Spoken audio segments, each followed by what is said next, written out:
चाहे air force exam हो, NDA हो, नेवी हो, आईसीजी हो, आप सभी बच्चों के एग्जाम के लिए आपका ये जो टॉपिक है जिसके बारे में हम लोग आज बात करने वाले हैं, डिमॉन्स्ट्रेटिव प्रोनाउन, ये बहुत इंपॉर्टेंट हो जाता है क्योंकि यहां से आपके कॉम्पिटिटिव एग्जाम में बहुत क्वेश्चन पूछे जाते हैं। और सबसे अच्छी बात यह है कि अगर आप मेरे साथ जुड़ते हैं तो मैं आप सभी लोगों के लिए 10-10 मिनट के अंदर, 5 मिनट के अंदर ऐसे सेशंस लेकर के आ रहा हूं जो आप सभी लोगों के लिए एक पूरे कॉन्सेप्ट को क्लियर करेंगे, और कॉन्सेप्ट प्लस क्वेश्चंस के साथ। आप यूट्यूब पर बहुत सारी वीडियोस देखते हैं जहां पर कॉन्सेप्ट तो बता देते हैं शॉर्ट वीडियो में, छोटी वीडियो में, लेकिन एग्जाम वाले क्वेश्चन डिस्कस नहीं हो पाते।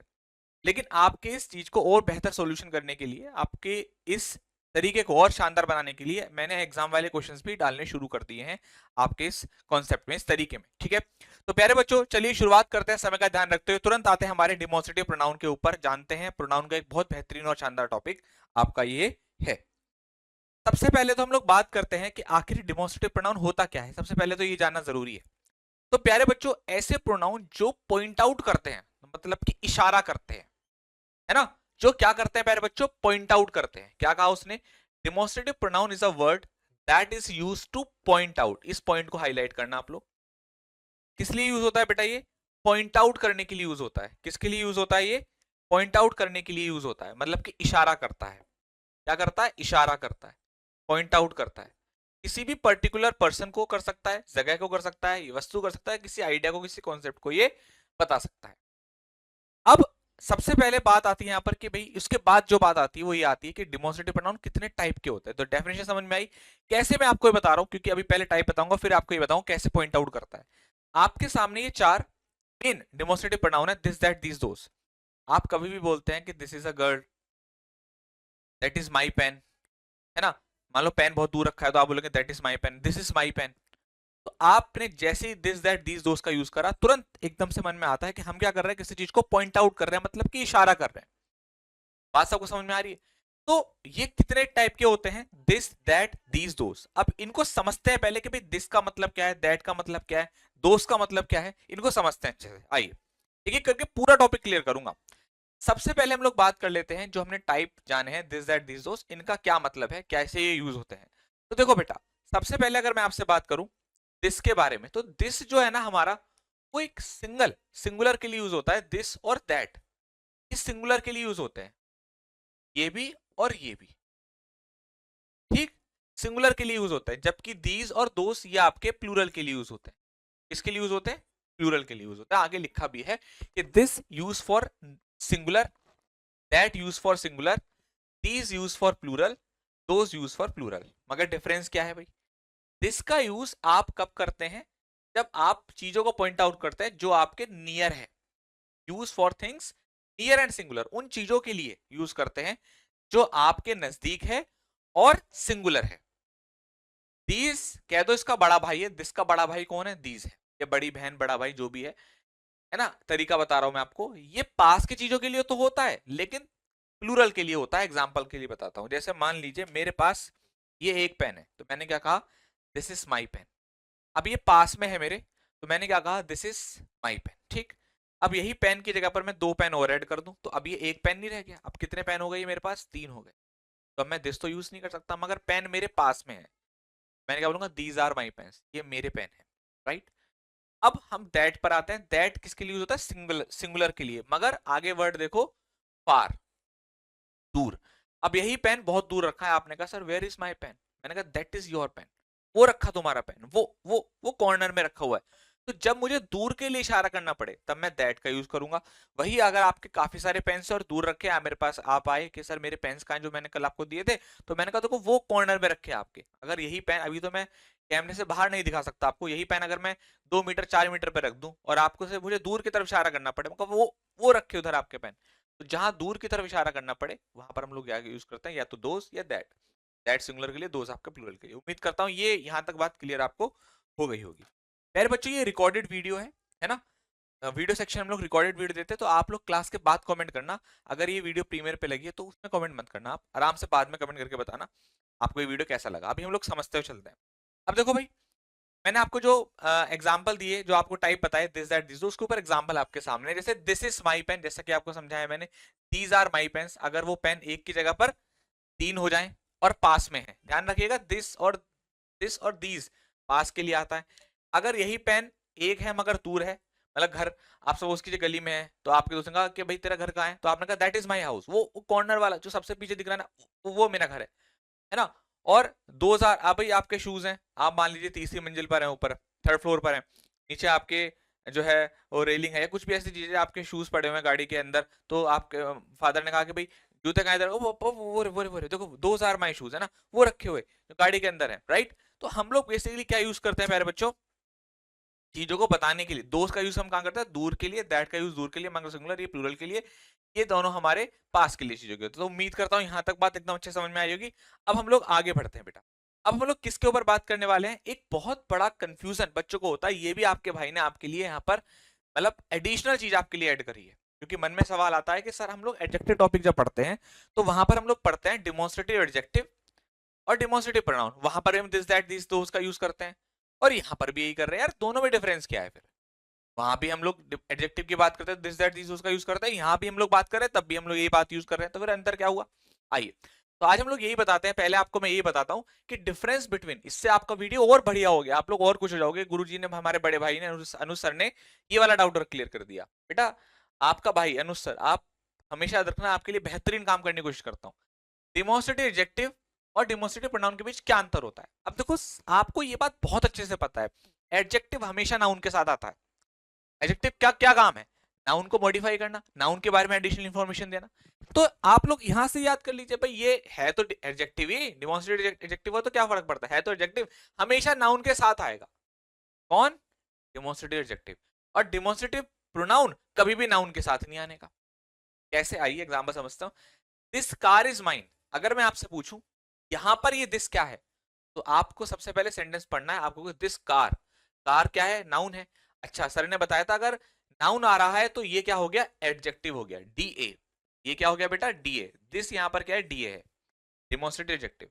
और यहां पर तो नहीं है, नाउन तो नहीं है, यानी कि यहां पर ये क्या हो गया बेटा, डीपी, डिमोन्स्ट्रेटिव प्रोनाउन। जहां नाउन होगा वहां ये क्या हुआ, एडजेक्टिव, जहां नाउन नहीं है वहां ये क्या हो गया, आपका प्रोनाउन।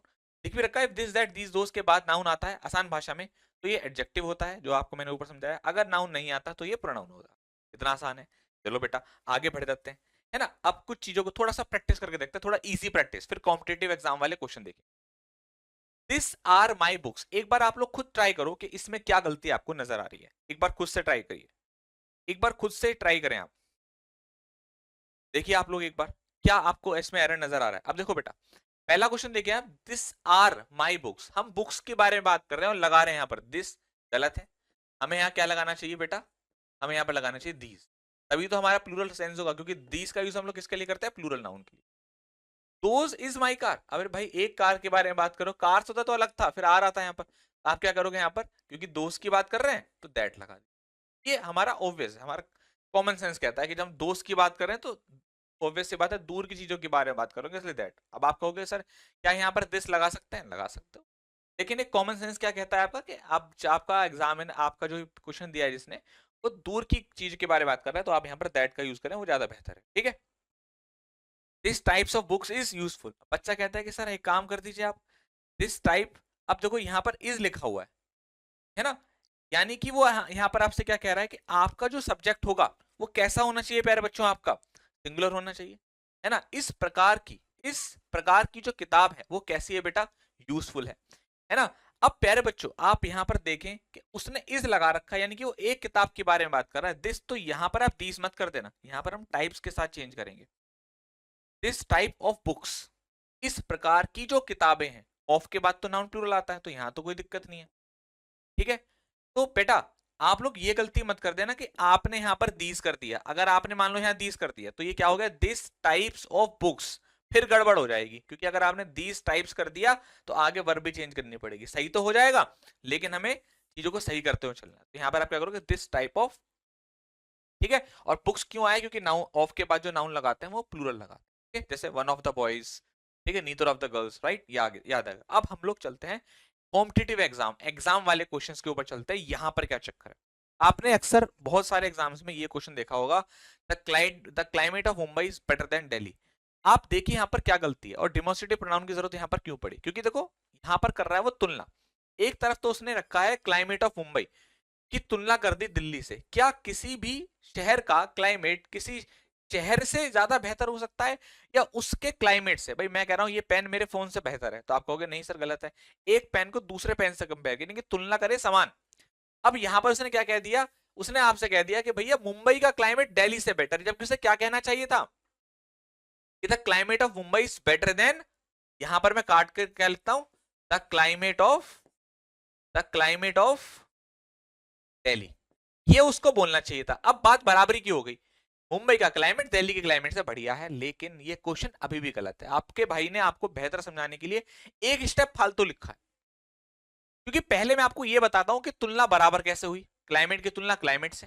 ठीक, अब प्यारे बच्चों यहां पर क्लाइमेट है, ये एक नाउन है, याद रख लीजिए, एक पॉइंट बना लीजिए। प्रोनाउन का एक, प्रोनाउन की डेफिनेशन पता क्या कहती है? Pronoun is a word which is used to avoid, which is used to avoid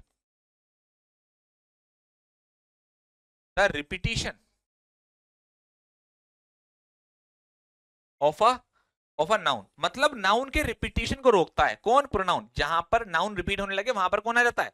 pronoun. यानी कि आप देखें तो यहां पर हमने क्लाइमेट यूज करा है और यहां पर फिर से क्लाइमेट आ गया, तो यही तो गड़बड़ हो गई। अब हमें क्या लगाना पड़ेगा? प्रोनाउन। कौन सा प्रोनाउन? इशारा वाला। दिल्ली का क्लाइमेट, मुंबई का क्लाइमेट दिल्ली से बेहतर है, तो अब तो इशारा वाला कौन सा प्रोनाउन? अभी जो हमने पढ़ा था, दिस दैट दीज दोस। क्योंकि दूर की बात है तो क्या लगाएंगे? दैट, क्योंकि सिंगुलर है। पहले दिस दैट दीज दोस में कौन सा लगाना है? दैट या दोस में से, क्योंकि दूर की बात है, कहां मुंबई कहां दिल्ली। ठीक, अब दैट लगाएं दोस लगाएं, क्योंकि क्लाइमेट सिंगुलर है इसलिए क्या लगाएंगे? दैट। अक्सर किताबों में बच्चों को दैट बता देता है कि भैया देन के बाद दैट ऑफ जोड़ दो। क्या बता देते हैं बच्चों को? That of. बस ये बता देते हैं, देन के बाद दैट ऑफ। लेकिन कोई भी एक स्टेप फालतू करके नहीं बताता। मैंने आपको एक स्टेप फालतू इसलिए करके बताया है ताकि आपको पता चले कि क्यों हमने यहां पर दैट लगाया और ऑफ कैसे ऑलरेडी लगा हुआ है। राइट, अब आप डायरेक्ट कर सकते हो, कोई इशू नहीं है। जैसे the street of Delhi are wider then Mumbai. अब आपको ये स्टेप लिखने की जरूरत नहीं है, समझाने के लिए मैंने आपको समझाया था कि कैसे हम लोग वहां पर दैट का यूज करते हैं। अब स्ट्रीट्स क्योंकि आपको प्लूरल है तो ये ऑब्वियस सी बात है कि देन के बाद अब क्या लगाना पड़ेगा? Those of. Then those of, आपसे लिख देता हूं तो। ओके बेटा, ठीक है, ओके। तो pronoun is a word which is used to avoid the repetition. ये बेटा ई है ना, ई है, थोड़ा सा कर्सिव में लिखा है, कभी आप इसको ये ना समझे, रिपीटेशन ना, रिपीटेशन। ठीक है, चलिए आगे बढ़ते हैं बेटा। The population of China. अब यहां पर वो किसकी बात कर रहा है बेटा? पॉपुलेशन की बात कर रहा है। अब आप लोग दोनों क्वेश्चन के आंसर एक बार खुद से ट्राई करें कि क्या होना चाहिए, बताइए। हम यहां पर बात कर रहे हैं आबादी के बारे में। किसके बारे में बात कर रहे हैं बेटा? आबादी के बारे में। हम कहते हैं कि चाइना की जो आबादी है वो, अब आप यहां से अंदाजा लगा सकते थे यार, इस मतलब किसको रिप्रेजेंट कर रहा है? सिंगुलर को, दैट्स इट, दैट इज, तो ये है ना, तो अब आप यहां पर क्या लगाएंगे? दैट ऑफ लगाएंगे, बात ही खत्म। That of India. The laws of Iraq. अब लॉज ऑफ इराक, आर भी आ रहा है, यहां से भी अंदाजा लगा सकते हैं, तो इसलिए आप यहां पर क्या लगाएंगे? दोस्त। बहुत बढ़िया, शाबाश। अब आप यहां पर क्या लगाएंगे? दोस्त। उम्मीद करता हूं प्यारे बच्चों आपको ये चीजें पसंद आई होंगी, वीडियो अच्छा लगा होगा, और अगर वीडियो अच्छा लगा तो कमेंट करके जरूर बताना। थैंक यू सो मच बेटा, लव यू ऑल, जय हिंद, जय भारत। कमेंट जरूर कर दीजिएगा कि आपको ये कॉन्सेप्ट कैसा लगा। जय हिंद बेटा।